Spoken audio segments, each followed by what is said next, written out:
Hello students, hope you are studying well. Welcome to Dakshinai classroom. बहुत बहुत बहुत स्वागत है प्यारे बच्चों आपका दक्षिणाई क्लासरूम चैनल पर। मैं प्रदीप सिंह फिर से आपके साथ 15 जनवरी एडवांस पैटर्न पेपर 2 के सॉल्यूशन के साथ। चलिए बच्चों, आइए स्टार्ट करते हैं पेपर के सॉल्यूशन के साथ। लेकिन सबसे पहले हम देख लेते हैं कि पेपर में क्वेश्चंस क्या क्या आए थे। तो प्यारे बच्चों, ये रहे क्वेश्चंस आपकी स्क्रीन के सामने। तो ये रहा क्वेश्चन नंबर 1 आपके सामने बेटा। इसमें क्या है, एक रिंग है, ये वाले पोर्शन पे प्लस क्यू चार्ज है, ये वाले पोर्शन पे -2 क्यू चार्ज है और ये वाले पोर्शन पे +3 क्यू चार्ज है। ठीक है, आपसे पूछा गया है बच्चों सेंटर पे पोटेंशियल क्या होगा। बेटा कौन से पोर्शन पे प्लस क्यू से कोई फर्क ही नहीं पड़ता, के डी क्यू बाय आर का समेशन है ना, के डी क्यू बाय आर का समेशन। आर सबके लिए वही है, खाली डी क्यू का समेशन कर रहे हैं। टोटल चार्ज कितना हो गया, Q +3 Q 4 Q -2 Q 2 Q, के 2q बाय आर है ना। और k क्या है प्यारे बच्चों, k है 1/4πε0। k क्या है प्यारे बच्चों, 1/4πε0 है ना। तो जब इसको 1/4πε0 लिखेंगे तो 2/4πε0 क्या बन जाएगा, q बाय आर है ना। तो ये जगह 2 2s are 4 है ना, तो यहां पर 2 आ जाएगा। तो q/2πε0r is the answer. Part आइए बच्चों स्टार्ट करते हैं। कह रहे हैं प्यारे बच्चों ए पे पोटेंशियल V है तो B पे पोटेंशियल क्या होगा, हमको इसके बारे में चर्चा करनी है। आइए देखिए बच्चों, मैं बस बच्चों आपको ये समझाना चाह रहा हूं, अगर A पे पोटेंशियल V है तो B पे पोटेंशियल क्या होगा। बेटा वन चार्ज की पोटेंशियल एनर्जी को बोलते हैं पोटेंशियल। कई बार समझा चुका हूं, पूरी इलेक्ट्रोस्टैटिक्स की रिवीजन वीडियो बना चुका हूं, जरूर आप देखें है ना। अगर आपने रिवीजन वीडियो देखी होती तो इस पेपर का एक भी ऐसा क्वेश्चन नहीं है जो आपको जिसमें आप फंस पाते। आइए देखिए, तो बेटा मैं बस आपको इतना ही कहना चाह रहा हूं, हालांकि वो मैंने रिवीजन वीडियो क्वेश्चंस के हिसाब से बनाई। अगर आप क्वेश्चंस देखेंगे तो थ्योरी ऑटोमेटिकली क्लियर हो जाएगी। तो बेटा E इंटू आर थीटा, जो यहां से यहां तक ले जाने में इलेक्ट्रिक फील्ड वर्क करेगी, वो हो जाएगा E इंटू आर थीटा। ये इलेक्ट्रिक फील्ड का वर्क आएगा। क्यों? क्योंकि हर छोटे छोटे के लिए E R d थीटा आएगा। इलेक्ट्रिक फील्ड का मैग्नीट्यूड कांस्टेंट है, तो ई आर थीटा वर्क हो गया। और जितना इलेक्ट्रिक फील्ड वर्क करेगी उतनी वन चार्ज की पोटेंशियल एनर्जी कम हो जाएगी। मान लो यहाँ पर पोटेंशियल V था, यहाँ पर पोटेंशियल एनर्जी बेसिकली V थी, यहाँ पे V डैश। बेटा जितनी डिक्रीज होगी वही तो वर्क। अरे भैया मैं अभी घर से 4 परोठे खा गया 400 जूल एनर्जी लेके, रिकॉर्ड करने में 100 जूल खर्च हो गई, तो बची कितनी 300 जूल है ना। जितनी डिक्रीज हुई वो वर्क किया, जितने पैसे जेब में कम होंगे वो खर्च किए। आई होप मैं आपको समझा पाया हूं। तो बेटा V डैश क्या आ जाएगा, V डैश निकल के आ जाएगा प्यारे बच्चों V minus E R theta है ना। इसके बाद बेटा प्यारे बच्चों यहां पर कह रहे हैं 5 नैनो कूलम चार्ज है, हॉलो हेमिस्फीयर पे यूनिफॉर्मली डिस्ट्रीब्यूटेड है, 15 सेंटीमीटर पे पोटेंशियल। बेटा मैंने क्या किया, मैंने 2.5 नैनो कूलम एक पे लिया और 2.5 नैनो कूलम दूसरे हेमिस्फीयर पे लिया और दोनों को इकट्ठे रख रखा है। अच्छा, अगर जो मान लो ये दोनों इकट्ठे हैं, जैसे एक कटोरे के अंदर दूसरा कटोरा आ जाता है, मान लो एक कटोरा निकाल के नीचे कर दो, तो क्या पोटेंशियल यहां का चेंज होगा? नहीं, क्योंकि जो यहां से जितने डिस्टेंस पे था वो यहां पे से उतने डिस्टेंस पे है। तो बेटा ये पूरा हेमिस्फीयर हो तो यहां पे पोटेंशियल निकालना हो या आधा हो तो निकालना हो, बात एक ही रहेगी। मतलब हॉलो हेमिस्फीयर, हॉलो स्फीयर के बाहर वाला फॉर्मूला लग जाएगा KQ/R।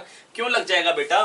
क्योंकि बेटा अगर आधा होता, मैं कह रहा हूं कि ये मान लो 2 कटोरे से मिलकर बना है, 2.5 नैनो कूलम के, 2.5 नैनो कूलम के 2 कटोरे हैं। अब एक कटोरा उठा के नीचे लगा दो तो क्या बन गया, स्फीयर।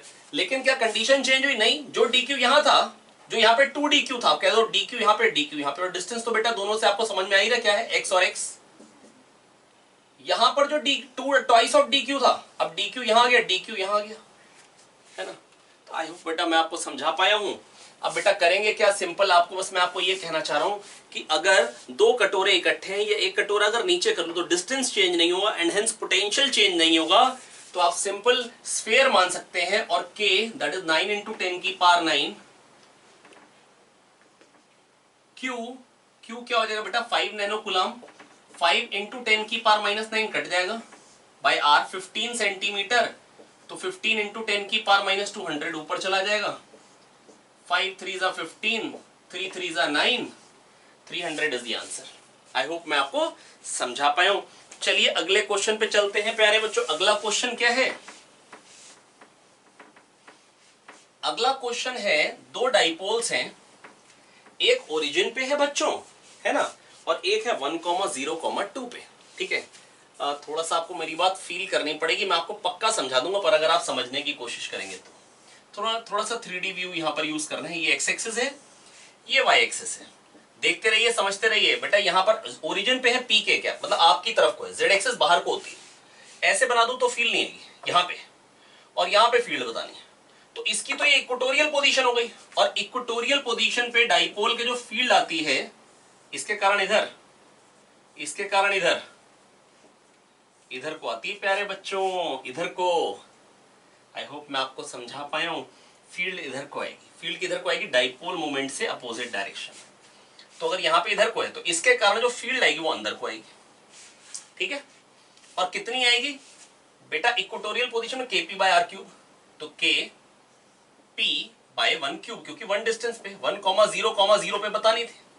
दूसरा डाइपोल है 1,0,2 पे, 1 y में 0 जाना है, z में 2, और यहाँ पे डाइपोल है p/2 के कैप, आपकी तरफ को p/2। अब इसकी क्या हो गई, एक्सियल पोजीशन।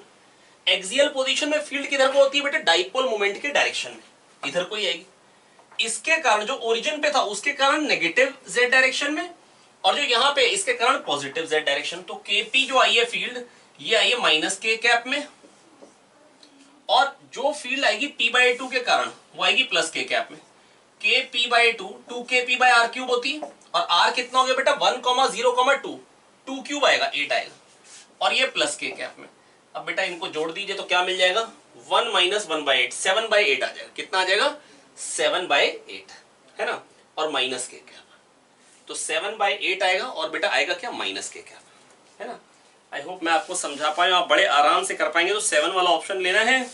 अच्छा, इन्होंने मैंने के को 1/4 पाई एप्सिलॉन नॉट नहीं लिया, मतलब 1/4 पाई एप्सिलॉन नॉट नहीं लेंगे तो बेटा 7/4 क्या हो जाएगा बेटा, मतलब 7/8 था और 4 एक और है, 32 आ जाएगा नीचे। मैं बस आपको इतना कहना चाह रहा हूं प्यारे बच्चों, एक डाइपोल यहाँ पे है जिसके कारण फील्ड इधर को आएगी, और एक डाइपोल यहाँ पे है जिसके कारण फील्ड इधर को ही आएगी, ठीक है। एक्सियल पोजीशन में बेटा ये नेगेटिव है, ये पॉजिटिव, यहाँ पर फील्ड जो पॉजिटिव के कारण ज्यादा होगी, नेगेटिव के कारण कम, तो इधर को आएगी। भले इधर को है, मैं जानता हूं यहाँ पर नेगेटिव साइड पे पॉइंट है, तो नेगेटिव के कारण फील्ड ज्यादा, नेगेटिव क्या करेगा, प्लस को अट्रैक्ट, प्लस क्या करेगा, प्लस को रिपेल, लेकिन कम, तब भी फील्ड डाइपोल मोमेंट के डायरेक्शन में आती है। तो भले इधर पॉइंट हो एक्सियल पोजीशन में, भले इधर, फील्ड का direction is the same, field का डायरेक्शन इज दी सेम, ठीक है। तो बेटा kp बाय आर क्यूब आती है ना, तो kp/8 एक के कैप, और kp बाय आर क्यूब जो इक्वेटोरियल इधर अंदर को आई थी माइनस के कैप, इनको जोड़ना है बेटा, बड़े आसानी से आप आंसर निकाल लेंगे। आइए बच्चों स्टार्ट करते हैं क्वेश्चन नंबर 5 के साथ। यहां पर कह रहे पॉइंट चार्ज है, पॉइंट चार्ज से हम चले गए प्यारे बच्चों r डिस्टेंस पे। यहां पर मेरे को बताना है एनर्जी डेंसिटी से पोटेंशियल के स्क्वायर के रेशियो कैसे वेरी करेगा r के साथ साथ, ठीक है। r के साथ वेरिएशन कैसे होगा प्यारे बच्चों, इसके बारे में चर्चा करनी है। आइए चर्चा करते हैं प्यारे बच्चों। बहुत ही सिंपल है, u होता है half epsilon naught e square, ठीक है, और e क्या होता है kq by r square, half epsilon naught e square, और kq बाय r का स्क्वायर से डिवाइड करना है ना। अब बेटा देखो ये क्या है, r की पावर 4 है, ये क्या है 1 by are square, so this is proportional to 1 by are square. तो ये जो physical quantity 1 by are square, तो बेटा कैसा ग्राफ बन जाएगा, इस तरीके का। कह रहे इस फिजिकल क्वांटिटी का ग्राफ आर की तरह, बेटा ये physical quantity 1 by are square पे डिपेंडेंट है, जैसा फील्ड का ग्राफ आता है 1 बाय आर स्क्वायर, है ना। बहुत ही सिंपल था ये तो क्वेश्चन। सिक्स्थ, अब सिक्स्थ क्वेश्चन ना देख के डर लग सकता है आपको, है ना, और प्रोबेबली लगा भी होगा पेपर में डर आपको।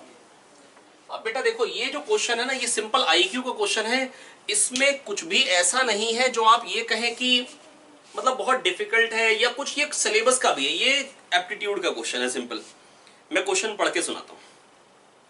A television picture is built up by scanning successive horizontal lines along the screen, ठीक है। कह रहे सक्सेसिव लाइंस को वो स्कैन करता है ना, और वो पिक्चर एक पूरी डिस्प्ले कर देता है, ठीक है भैया। It takes about 50 microseconds to scan the screen width. पूरी स्क्रीन की विड्थ को स्कैन करने में जो टाइम लगता है वो 50 माइक्रोसेकेंड्स लगते हैं, बड़ी अच्छी बात। Ghosting refers to a weak horizontally displaced repetition of the main picture. ये पुराने जमाने में ज्यादा देखने को मिलता था, कभी कभी क्या होता है एक पिक्चर के बाद उसी टाइप की एक और वही सेम पिक्चर दोबारा आ जाती है ना। अब कह रहे हैं ये कब होता है, these occurs when TV displace an additional delayed signal due to reflection from an object such as a hill।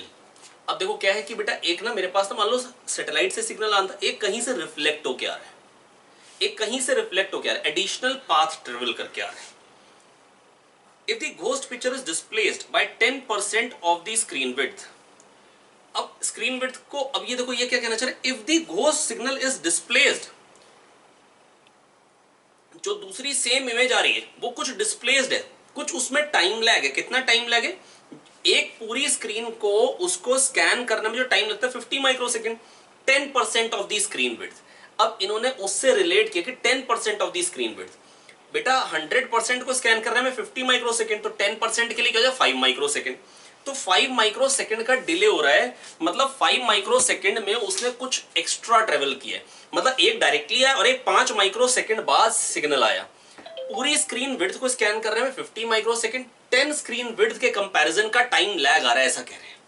तो 10% को स्कैन करने में 5 माइक्रोसेकंड लगेंगे। 5 माइक्रोसेकंड में लाइट जो ट्रेवल कर लेगी वही एक्स्ट्रा पाथ है, क्योंकि एक सिग्नल अभी आया, एक 5 माइक्रोसेकंड बाद आया रिफ्लेक्ट होके, तो उसने कुछ एक्स्ट्रा ट्रेवल कर ली। एक डायरेक्ट आया, एक वीक सिग्नल आया 5 माइक्रोसेकंड बाद, है ना, ब्लर्ड सी इमेज आई। तो बेटा 5 माइक्रोसेकंड में लाइट जो ट्रेवल करेगी वही एक्स्ट्रा पाथ हो गई। 5 × 10 की पावर -6 × 3 × 10 की पावर 8, क्या हो जाएगा बेटा 1500 metre, that is 1.5 kilometre. I hope बच्चों मैं आपको समझा पाया हूं, बहुत ही सिंपल था ये, है ना। आइए चलेंगे क्वेश्चन नंबर 7 पे।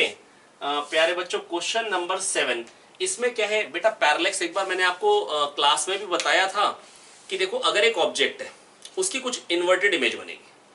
अब बेटा सोचो, अब आप क्या करते थे, ये ऑब्जेक्ट है, इसकी एक इमेज इन्वर्टेड बनेगी।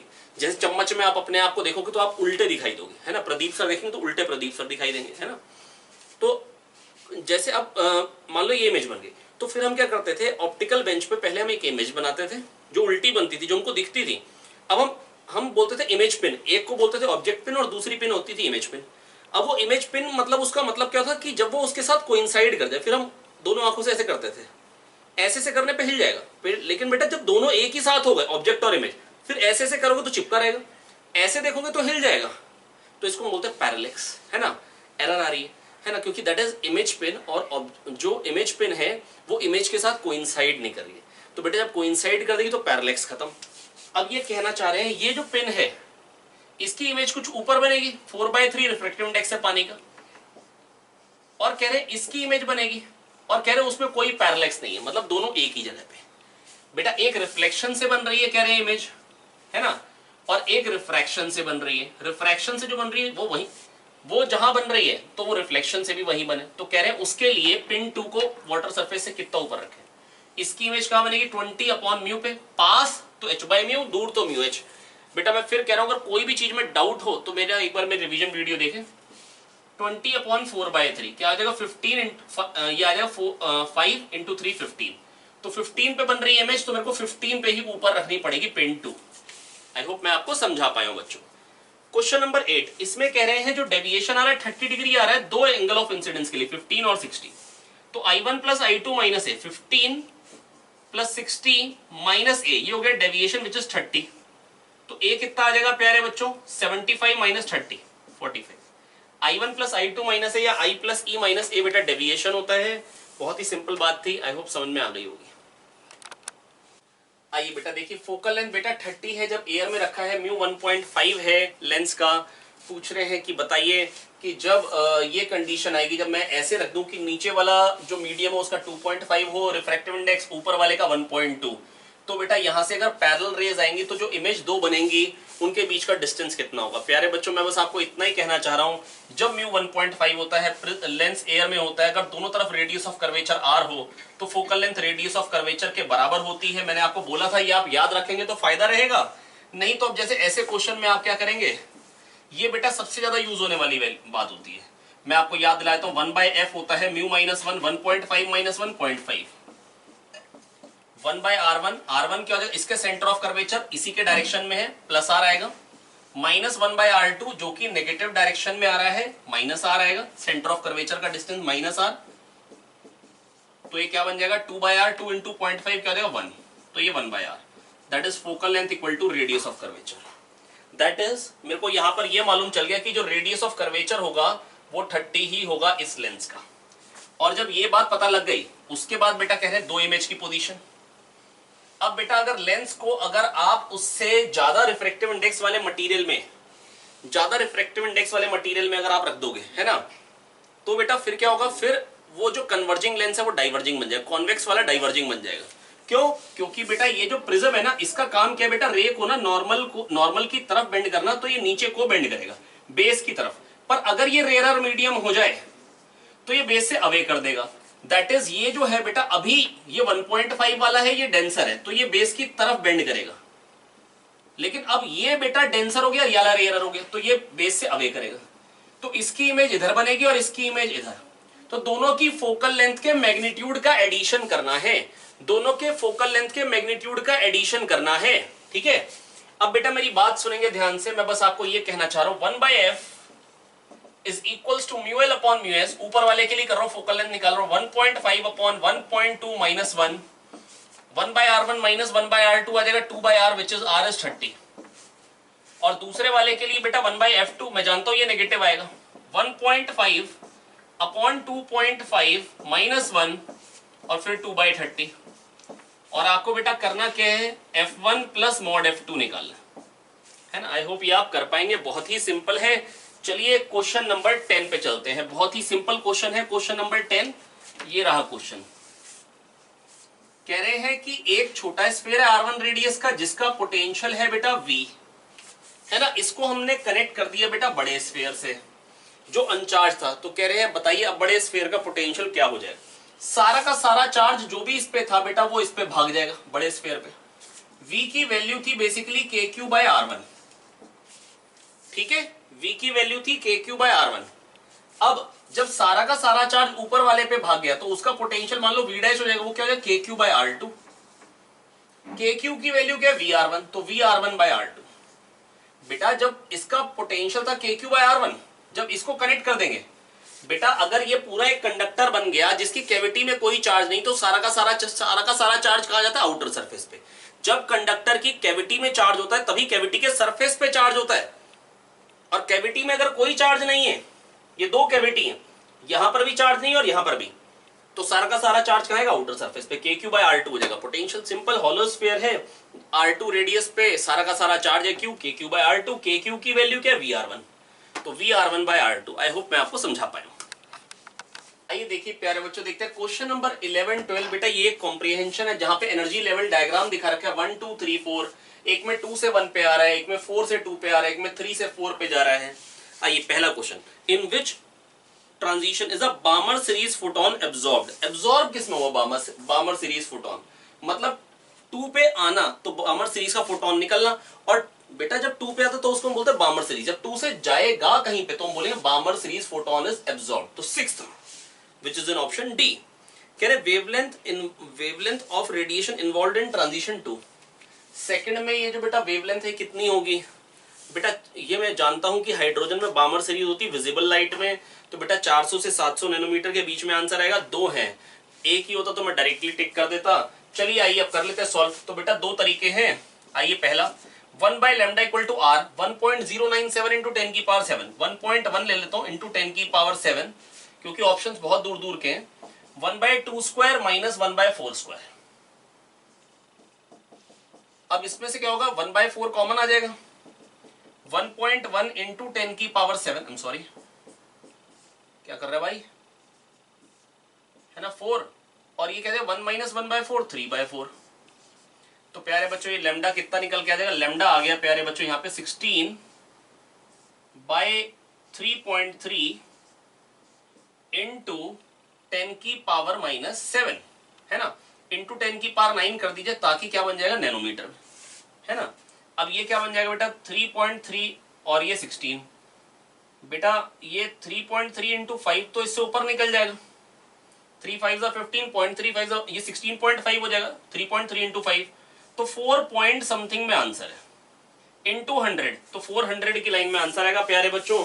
400 की लाइन में कौन सा आंसर हो गया 487। बहुत आसानी से आपको हमको समझ में आ चुका है। आइए क्वेश्चन नंबर 13 14, ये फिर से कॉम्प्रिहेंशन है। 92 यूरेनियम 236 से बन रहा है थोरियम 232 प्लस x। अब बेटा x जो है बेटा बच्चा बच्चा जानता है कि x का ये जो एटॉमिक नंबर है वो 2 आएगा और मास नंबर क्या आएगा 4। तो ये तो हो गया 2He4। अरे ये तो अल्फा डीके हो गई भैया, क्या हो गई? Alpha decay. बहुत ही सिंपल अल्फा डीके का क्वेश्चन है। 13 14 जो है वो अल्फा डीके का है, जिसमें हमने बेटा आपको क्लास में आपको क्या सिखाया था? अल्फा डीके होती है तो एक बेटा अगर ZXA होता है तो बनता क्या है? एक डॉटर और एक अल्फा पार्टिकल। ये इधर जाएगा, ये इधर जाएगा, और किसी में एनर्जी निकलती नहीं है। बस कभी कभी क्या होता है, डॉटर एक्साइटेड स्टेट में होता है। तो मैंने आपको बताया था ये जो निकलता है ये कभी जाके जब ये ZNS स्क्रीन लेते हैं, कभी किसी पर्टिकुलर डिस्टेंस पे जाके टकराते हैं, कभी किसी पर्टिकुलर डिस्टेंस पे। इसका मतलब ये जो एनर्जी रिलीज हुई थी कुछ उसके अंदर रह जाती है, न्यूक्लियॉन्स एक्साइटेड स्टेट में चले जाते हैं, है ना। और हमने बेटा क्या बताया था आपको, जो एनर्जी रिलीज होती है Q वो दो में जा रही है, K अल्फा प्लस KD, दो चीजों में बढ़ रही है। और बेटा अगर दो चीजों में जा रही है, किसी ने बेटा गुदगुदी तो लगाई नहीं, इंटरनल फोर्स से हुआ है, तो इसका मतलब दोनों का मोमेंटम तो बराबर ही होगा। तो p²/2m अल्फा, इसके पास काइनेटिक एनर्जी आ गई p²/2md, सॉरी 2md, ये आ गई प्यारे बच्चों किसके पास काइनेटिक एनर्जी? इसके पास आ गई काइनेटिक एनर्जी। आई होप मैं आपको समझा पा रहा हूं। अरे सुन रहे हैं ना आप लोग? बहुत बढ़िया। अब यहां पर p²/2 कॉमन लेते थे गुस्से में आके, m alpha plus md, m alpha plus md ऊपर आता था जिसको हम बोल देते थे a upon m alpha md, और md हो जाता था a-4, क्योंकि अगर बेटा इसका अगर मास नंबर a है तो इसका डॉटर का तो a-4। m alpha plus md हो गया total mass of alpha particle plus daughter nucleus. तो इसका मतलब क्या हो गया, m अल्फा प्लस md बेटा वो तो a के प्रोपोर्शनल में आ जाएगा, इसका मास a के प्रोपोर्शनल में होगा और इसका a-4 के प्रोपोर्शनल में। जैसे एक न्यूक्लियॉन का मास m तो a का ma, और ये p²/2m अल्फा क्या बन जाएगा? K alpha. तो यहां से बेटा K अल्फा इक्वल टू आ जाता Q1 - 4/a। ये मैंने आपको डेरिवेशन भी करा रखा था, हालांकि यहां जरूरत नहीं थी। क्या सीखने को मिला? p²/2m अल्फा, जिसका मास कम उसकी काइनेटिक एनर्जी ज्यादा होगी बेटा। तो एनर्जी ज्यादा किसके पास जाएगी? अल्फा के पास। ना तो ये रेस्ट में होगा ना ये रेस्ट में होगा, क्योंकि बेटा टोटल फोर्स सिस्टम पे 0 है। एक चलेगा तो दूसरा भी चलेगा और दोनों चलते हैं। द न्यूक्लियस X में बी एट रेस्ट, बकवास। द थ्योरियम न्यूक्लियस में be in excited state, B option बिल्कुल correct. C option the X may have kinetic energy but thorium will be at rest, wrong। दोनों के दोनों चलेंगे। और Q value कह रहे हैं जो इन दोनों के मास का डिफरेंस होगा इनटू c², ना इसका मास माइनस इसका मास माइनस इसका मास, रिएक्टेंट का मास माइनस प्रोडक्ट का mass into c², that is the energy released, Q value. 14th वाला जो है वो क्या कह रहे हैं, if the uranium nucleus is at rest before it's decay which one of the following statement is true concerning. अरे भैया कह रहे हैं अगर यूरेनियम पहले रेस्ट पे होता, they have kinetic energies, equal kinetic energies, no alpha particle के पास ज्यादा होगी, भी बताया p²/2m अल्फा। बेटा दोनों पे फोर्स बराबर लगा है, मोमेंटम दोनों के पास बराबर आएगा, है ना। लेकिन काइनेटिक एनर्जी बराबर होने का कोई सिस्टम नहीं है बेटा। यहाँ पे p²/2m अल्फा, हल्के वाले के पास काइनेटिक एनर्जी हमेशा ज्यादा आती है, भले वो अल्फा डीके की बात चल रही हो भले बीटा डीके की। तो they have momenta of equal magnitude but thorium has more kinetic energy, no no no no no, magnitude तो इक्वल है मोमेंटम के, बट काइनेटिक एनर्जी बराबर नहीं। काइनेटिक एनर्जी थोरियम के पास ज्यादा नहीं, अल्फा पार्टिकल के पास, which is in option D, which is in option D. देखिए अगला जो कॉम्प्रिहेंशन है उसमें कह रहे हैं ये प्लस लैम्डा वाली चार्ज डेंसिटी का आर्क है, ये माइनस लैम्डा वाले का है। 0, r/2 पे पोटेंशियल क्या होगा प्यारे बच्चों? 0। क्यों? क्योंकि जितनी दूर पे बेटा यहां से जितना पॉजिटिव के कारण पोटेंशियल है उतना नेगेटिव के कारण सिमेट्रिक है, प्लस माइनस वाले बिल्कुल बराबर बराबर डिस्टेंस पे। तो प्लस के dq/r माइनस के dq/r सब कट के मिलके क्या बन जाएंगे? 0। अब दूसरा बेटा पूछ रहे डाइपोल मोमेंट, वो कैसे बताएंगे प्यारे बच्चों? उसको बताने का तरीका बिल्कुल सिंपल है। थीटा पे छोटा सा डी थीटा ले लेंगे और यहां पर भी वैसे करेंगे, इस तरफ भी थीटा पे छोटा सा डी थीटा ले लेंगे, तो लैम्डा आर डी थीटा एक पे चार्ज आ जाएगा, लैम्डा आर डी थीटा प्यारे बच्चों एक पे चार्ज आएगा, छोटा सा एक चार्ज हो गया, दोनों पे बराबर होगा मैग्नीट्यूड, और बीच का सेपरेशन कितना है? R cos theta 2r cos theta, है ना। ये कहां से कहां तक लेना पड़ेगा? थीटा -π/2 से लेके π/2 तक। तो ये क्या बन जाएगा, lambda r square cos theta का इंटीग्रेशन। बेटा कॉस थीटा का इंटीग्रेशन मैं आपको कई बार पहले भी बता चुका हूं, ये मैथ्स में भी कई बार यूज होता है। 0 से π/2 तक 1 होता है, आपको याद रहना चाहिए। तो -π/2 से 0 तक भी 1 आएगा, ये वाला एरिया और ये वाला एरिया भी 1 है ना, मैं आपको पहले ही बता चुका हूं। तो 2 लेमडा आर स्क्वायर, बाकी इंटीग्रेशन मुश्किल नहीं, आप लिख दो साइन थीटा, फिर साइन π/2 1 माइनस माइनस साइन π/2 2 हो जाएगा खाली आंसर। ठीक है, तो ये हो गया 15 और 16th वाला भी खत्म। आइए अब चलते हैं last comprehension, that is 17th and 18th। ये आ गया बेटा लास्ट कॉम्प्रीहेंशन। ठीक है, 17th वाला और 18th वाला। इसमें क्या है प्यारे बच्चों, एक बार कह रहे क्यू चार्ज को हमने 4 इक्वल पार्ट्स में बांटा और एक बार क्यू चार्ज को 3 इक्वल पार्ट्स में बांटा। ठीक है, अब कह रहे हैं 17th वाले में कह रहे हैं कि इस वाले केस में जब आर रेडियस के सर्कल पे सजा के रख दिए सिमेट्रिकली, सच दैट सेंटर पे फील्ड 0 आ जाए। अरे वो तो आएगी 0 बेटा, सिमेट्रिकली रखा। क्यों? क्योंकि बेटा अगर 3 चार्ज हैं, अगर आप सेंटर पे फील्ड निकालोगे तो इसके कारण इधर को आएगी, इसके कारण इधर को आएगी और इसके कारण इधर को। तो अगर आप ऐसे सोचेंगे बेटा टोटल 360 है, तो 120 120 120, तो इससे 120 पे जाएंगे। ऐड करने के लिए करते हैं ना, दूसरे वेक्टर की टेल पहले वेक्टर के हेड पे रखते हैं, फिर तीसरे वेक्टर की टेल दूसरे वेक्टर के हेड पे रखते हैं, तो बन क्या जाता है ट्रायंगल। जहां से चले थे वहीं आगे रिजल्टेंट आ जाता है 0, है ना। ये तो मैं बता ही चुका था, लेकिन ये नहीं है बेटा क्वेश्चन तो ये है, क्वेश्चन ये है, बताइए कह रहे हैं कि पहले सिचुएशन में पोटेंशियल एनर्जी क्या आएगी। ओके, तो बेटा अगर ये आर है, ये भी आर, ये भी आर, ये 120, तो आधा कितना हो जाएगा 60 60, तो आर साइन 60 आर साइन 60, ये चीज क्या हो जाएगी 2r साइन 60, साइन 60 √3/2। तो r√3 डिस्टेंस पे चार्जेस हैं, कितने डिस्टेंस पे, r√3 r√3 r√3, तो k q/3 अपॉन r√3। अब ऐसे कितने हैं बेटा, कितने पेयर्स बनेंगे 3c2, एक इन दोनों बेटा, ये भी r√3 डिस्टेंस पे, ये भी r√3 पे, ऐसे कितने एक्सप्रेशन आएंगे, 3 पेयर बनेंगे। खत्म, एक 3 कट जाएगा तो आ क्या जाएगा kq² बाय r 3√3 और ये 1/4πε0, तो इससे बन जाएगा 12πε0, तो 12√3 आएगा नीचे एक्सप्रेशन में। तो 12√3 कौन से ऑप्शन में बेटा, सी ऑप्शन। किसमें है, सी में। अगला, if a charge is removed from one location in both situation, कह रहे दोनों में से एक एक चार्ज हटा दो।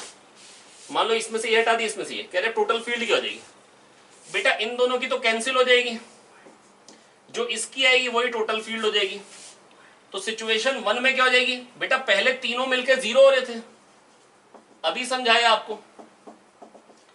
अब अगर ये गायब हो गया तो फील्ड क्या हो जाएगी, E1 + E2 हो जाएगी, या आप कह सकते हो नेगेटिव ऑफ E3 हो जाएगी। मतलब मैंने आपको बेटा पहले भी बता चुका हूं ये बात, अगर n साइड्स का पॉलीगन हो, हर एक पे अगर एक एक चार्ज रखा हो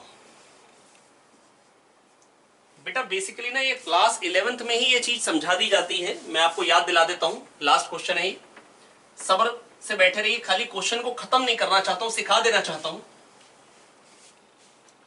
बेटा अगर पॉलीगन है पूरा एक n साइडेड पॉलीगन, ये एंगल कितना होता है 2π/n, जैसे ट्राइंगल में होता है 2π/3, है ना, तो ये होता है 2π/n, है ना।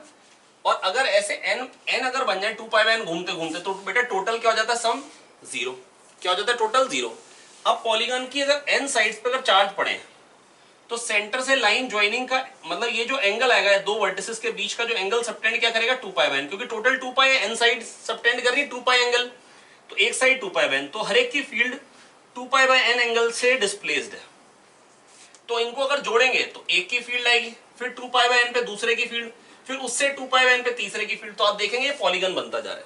तो अगर n के n सरफेसेस पे प्रेजेंट है तो पूरा बन जाएगा n साइडेड पॉलीगन, जहां से चले थे वहीं आ गए, टोटल हो जाएगा 0।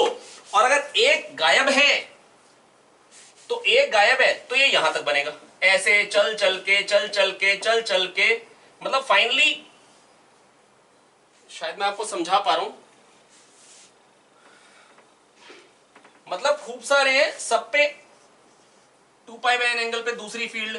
तो अगर एक आखिरी ऐड होके 0 बनना था, तो मैं बस ये कह रहा हूं अगर ये नहीं होता तो रिजल्टेंट क्या हो जाता है, ये जितनी मतलब आप ये कह रही है E1 plus E2 till En मिलके था 0, तो अब E1 plus E2 till En minus 1 ये क्या बन जाएगा, ये क्या बन जाएगा, इसको उधर लीजिए, नेगेटिव ऑफ En। अच्छा, जितनी एक के कारण, बेटा सोच के तो nth वाला अगर होता तो उसकी फील्ड मिलके 0 आता, तो अब इसका मतलब n-1 के कारण फील्ड वही आ रही होगी जो nth वाले के कारण आ रही थी, पर उसके अपोजिट डायरेक्शन में, और दिख भी यही रहे, negative of En। I hope मैं आपको समझा पाया हूं, है ना। अगर दिक्कत लग रही हो तो आप मेरा वेक्टर्स वाला वीडियो देखिए, है ना, जिसमें मैंने खाली शीट का सॉल्यूशन करा है, खाली सप्लीमेंट का, तो आपको ये चीजें बड़े आराम से क्लियर हो जाएंगी। नहीं तो खाली पॉलीगन लॉ वाली मेरी वीडियो देख लीजिए, तो उसमें आपको चीजें क्लियर हो जाएंगी अच्छे से। मैं बस आपको ये कहना चाह रहा हूं, अगर n चार्जेस है प्यारे बच्चों, तो E1 vector plus E2 vector till En vector तो मिलेगा 0, क्योंकि बन जाएगा पूरा पॉलीगन। अब अगर एक चार्ज नहीं है तो क्या बन जाएगा, E1 vector plus E2 vector till En minus 1, ये बन जाएगी फील्ड। प्लस En करते तो 0, तो ये वाली चीज क्या होगी, नेगेटिव ऑफ En। मतलब n-1 के कारण जो फील्ड आएगी वो nth वाले के बराबर आएगी मैग्नीट्यूड में, पर डायरेक्शन अपोजिट। ऐसा क्यों आ रहा है प्यारे बच्चों, क्योंकि nth वाला होता तो 0 हो जाता, इसका मतलब जितनी उसकी फील्ड है उतनी बाकियों की मिला के अपोजिट डायरेक्शन में, तभी 0 हो पा रही है ना। तो बेटा बस मैं आपको ये कहना चाह रहा हूं, अब इसमें अगर एक नहीं है तो फील्ड क्या आएगी, जितनी इसके कारण आनी थी, KQ/3/r²।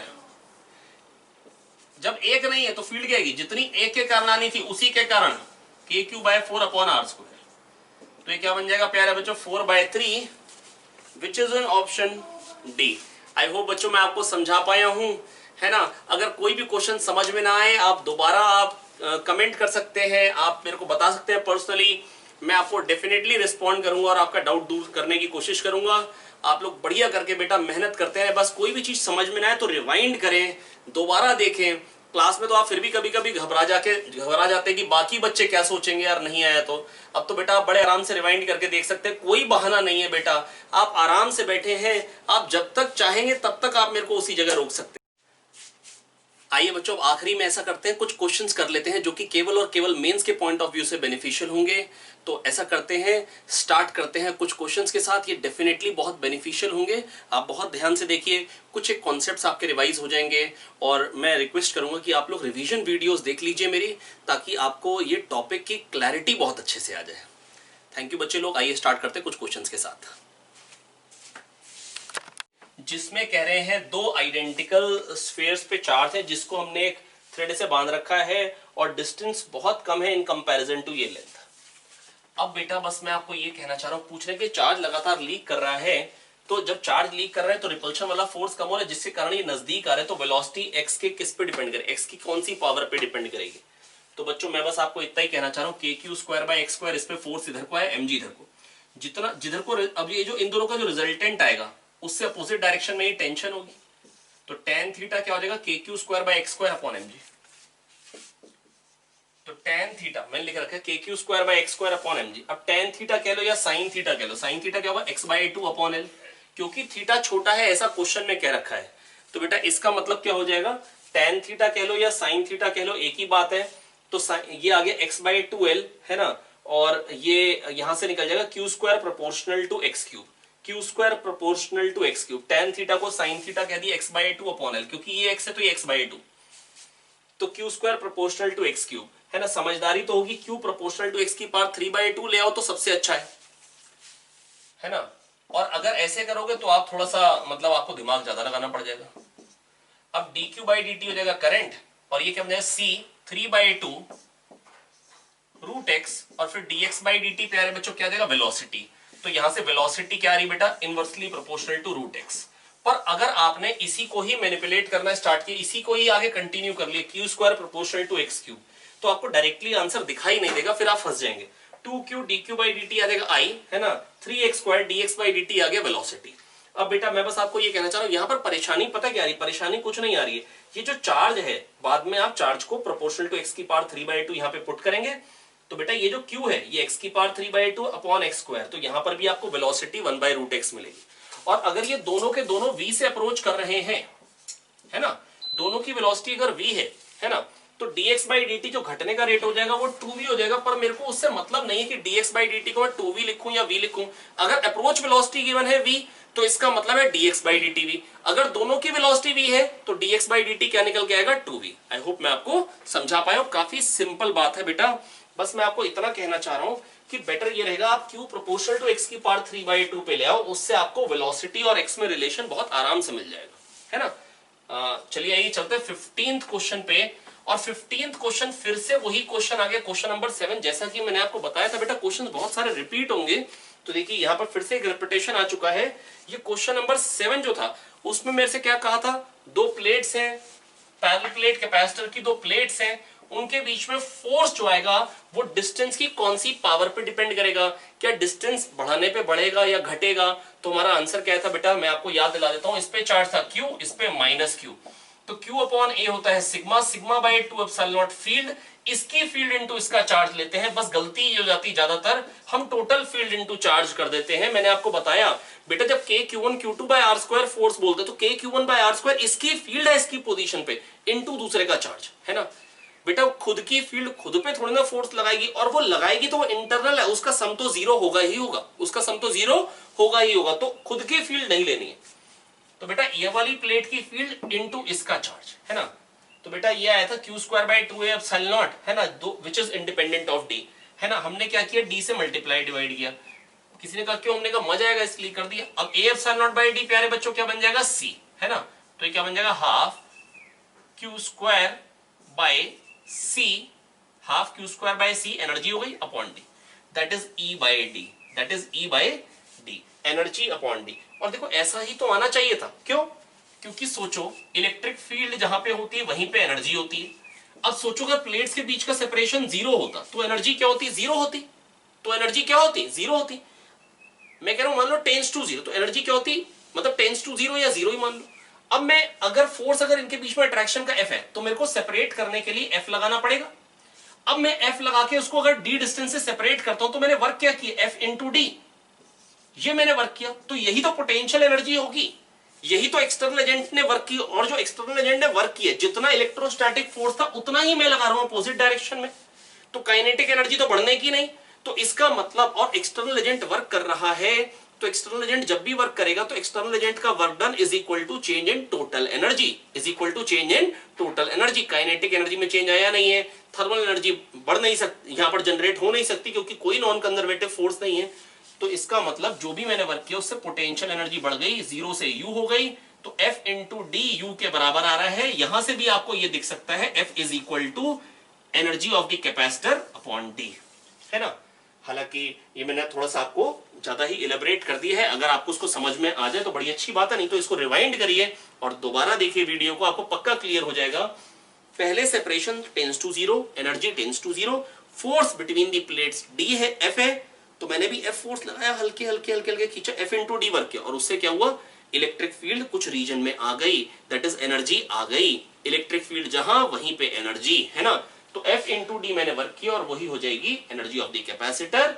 तो F इंटू डी यू हो गया, तो यहां से F क्या आ जाएगा, U बाई डी। तो अगर आपको U बाई डी दिख रहा था, half Q square by C energy upon D, बेटा Q square bye 2 epsilon not force होता है, जो कि आपको याद भी रहना चाहिए। D से मल्टीप्लाई डिवाइड किया, ये क्या बन गया, एनर्जी अपॉन डी। तो मैंने आपको बस थोड़ा सा फील कराने की कोशिश करी कि ऐसा क्यों आपको मिल जा रहा है expression U by D type का। आई होप मैं आपको समझा पाया हूं, इसको एक आध बार देख लीजिए, आपको पक्के से क्लियर हो जाएगा। आइए बेटा देखते हैं क्वेश्चन नंबर 16। क्वेश्चन नंबर 16 में बेटा मेरे को 1,1,0 पे इलेक्ट्रिक फील्ड बतानी है। ये potential as a function of x y z given है। 1,1,0 पे बच्चों इलेक्ट्रिक फील्ड पूछी है, बहुत ही सिंपल क्वेश्चन है। मैं पिछली वीडियो में भी ऐसी चीज डिस्कस कर चुका हूं। बेटा जो रिलेशन यूज होता है वो क्या होता है यहाँ पे, वो होता है minus del V by del x होता है E x, minus del V by del y होता है ई वाई, और minus del V by del z होता है ई जेड। अच्छा प्रूफ कैसे कर सकते हैं बेटा, इसको मैंने आपको पिछली वीडियो में भी बताया था, है ना। अगर पार्टिकल यहां से यहां गया, dx चला x में, तो बेटा जो वर्क होगा वो ex dx होगा, है ना। और जो वर्क होगा, अब देखो अगर ex i cap plus ey j cap plus ez k cap electric field हो तो भी वर्क तो ex करने वाली है ना बेटा। Force in the direction of displacement into displacement, ey अगर है भी तो भी वो वर्क नहीं करेगी, और अगर पार्टिकल खाली एक्स में चला तो ना तो वाई कोऑर्डिनेट चेंज होगा ना प्यारे बच्चों जेड कोऑर्डिनेट चेंज होगा, ठीक है। तो बेटा यहां पर मेरे को लिखना चाहिए Ex del x बेसिकली, है ना। तो Ex इज इक्वल्स टू, और ये बेटा जितना इलेक्ट्रिक फील्ड वर्क करेगी उतना पोटेंशियल एनर्जी वन चार्ज की रिड्यूस होगी। वन चार्ज पे फोर्स होता है इलेक्ट्रिक फील्ड, प्यारे बच्चों वन चार्ज पे फोर्स होता है इलेक्ट्रिक फील्ड। तो बेटा और वन चार्ज की जो पोटेंशियल एनर्जी होती है that is potential. Electric field जितना वर्क करेगी उतना पोटेंशियल घट जाएगा, उतनी पोटेंशियल एनर्जी घट जाएगी। तो मेरे को बोलना ये चाहिए था Vi माइनस Vf। जो बेटा जो वर्क होगा ना वो डिक्रीज इन पोटेंशियल एनर्जी है, जो वर्क होगा ना वो डिक्रीज इन पोटेंशियल एनर्जी है। बहुत ही शानदार। तो ये क्या बन जाएगा, negative of Vf minus Vi, और negative of Vf minus Vi, ये जो Vf माइनस Vi है इसको dV या डेल V बोलते हैं। तो ये आ जाएगा minus del V by del x. Del इसलिए लगा रहे हैं क्योंकि y and z are constant, ना तो y कोऑर्डिनेट चेंज होगा अगर पार्टिकल खाली x में चल रहा है, ना z कोऑर्डिनेट। तो बेटा जैसे ये प्रूफ किया वैसे ही बाकी भी आ सकते हैं। Ey equal to minus del V by del y, Ez equal to minus del V by del z। ठीक है, आई होप ये मैं आपको समझा पाया। चलिए बेटा अब इसको यूज करके आइए क्वेश्चन किया जाए। अब del V by del x क्या निकल के आएगा,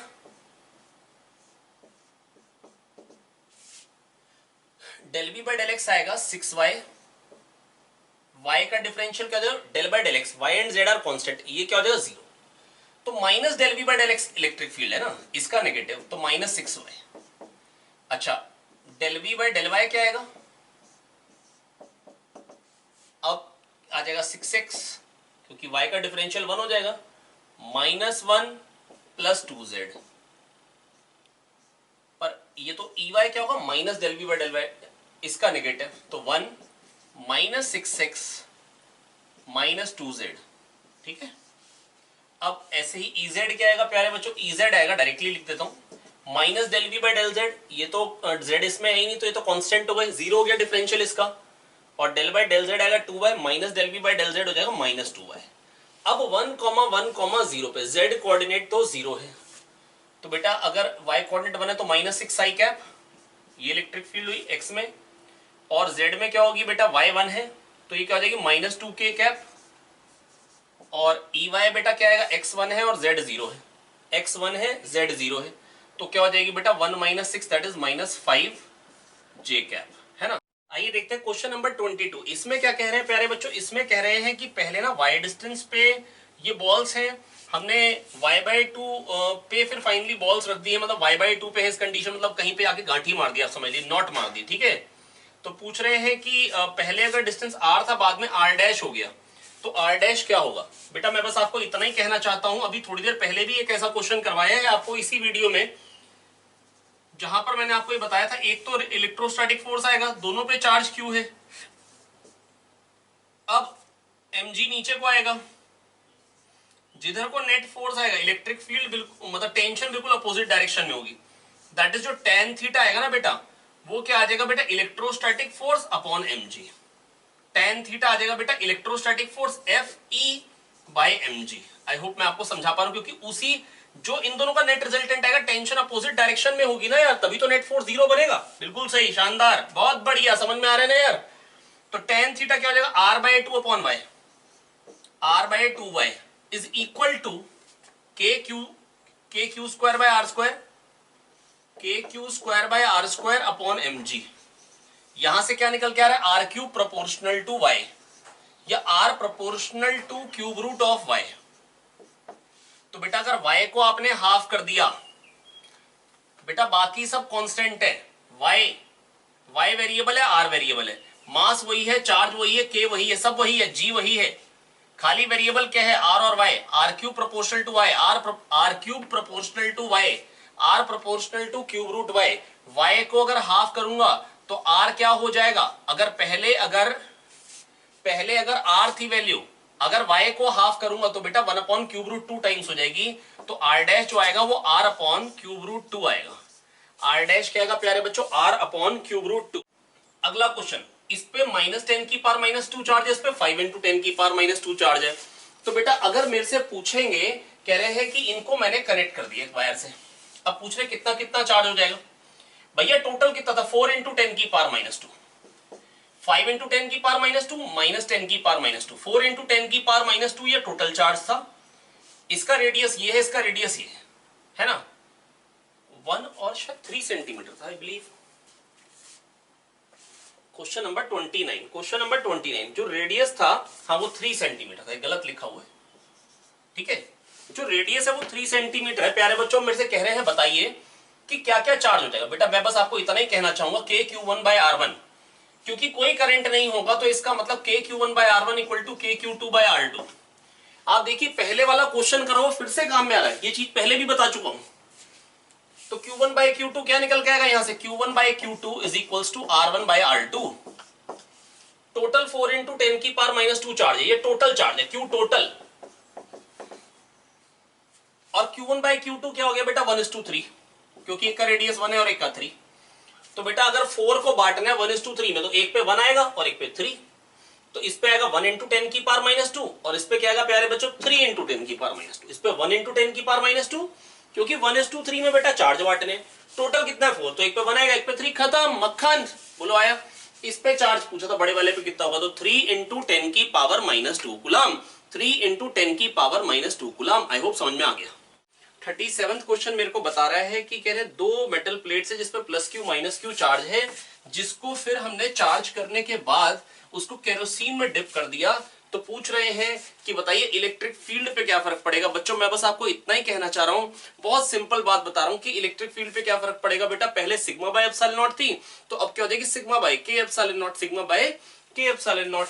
क्योंकि जब बेटा अगर आप मान लो बीच में आपने एक डाइलेक्ट्रिक डाल दिया तो होता क्या है कि ये पॉजिटिव वाली प्लेट है ना, इसके सामने कुछ नेगेटिव इंड्यूस हो जाएगा, और ये जो नेगेटिव वाली प्लेट है इसके सामने आप समझ लो कुछ पॉजिटिव आ गया, इंड्यूस हो गया।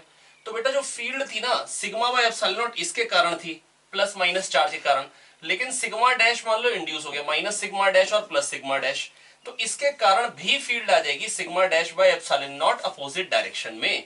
तो इसलिए जो फील्ड होती है प्यारे बच्चों वो क्या हो जाती है, कम हो जाती है, sigma bye epsilon naught minus sigma dash by epsilon not हो, मतलब ये हो जाएगी फील्ड, ये क्योंकि एक्स्ट्रा आ गई अपोजिट डायरेक्शन में। इसी को हम बोलते हैं सिग्मा बाय के एप्सिलॉन नॉट, है ना, जहां से आप बहुत आराम से निकाल सकते हैं कि सिग्मा डैश का जो मैग्नीट्यूड आएगा वो आएगा सिग्मा 1 - 1 बाय के, या जो इंड्यूस चार्ज आएगा इसको चार्ज पर unit area Q dash by A कह दूंगा। तो जो Q डैश जो बेटा इंड्यूस चार्ज होता है वो क्या होता है Q1 - 1 बाय के, Q1 - 1 बाय के। आई होप बेटा मैं आपको समझा पाया हूं। चलिए हाँ ये थोड़ा सा एक अच्छा क्वेश्चन है, डेफिनेटली इसमें मैथ्स इन्वॉल्व है और ये है भी AIEEE या मेंस का क्वेश्चन।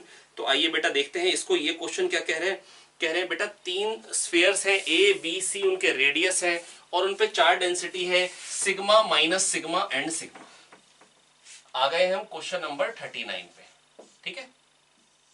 ये एक A रेडियस का है, ये B रेडियस का है और ये C रेडियस का है। इस पे सिग्मा चार्ज डेंसिटी है, इस पे माइनस सिग्मा चार्ज डेंसिटी है, इस पे सिग्मा चार्ज डेंसिटी है।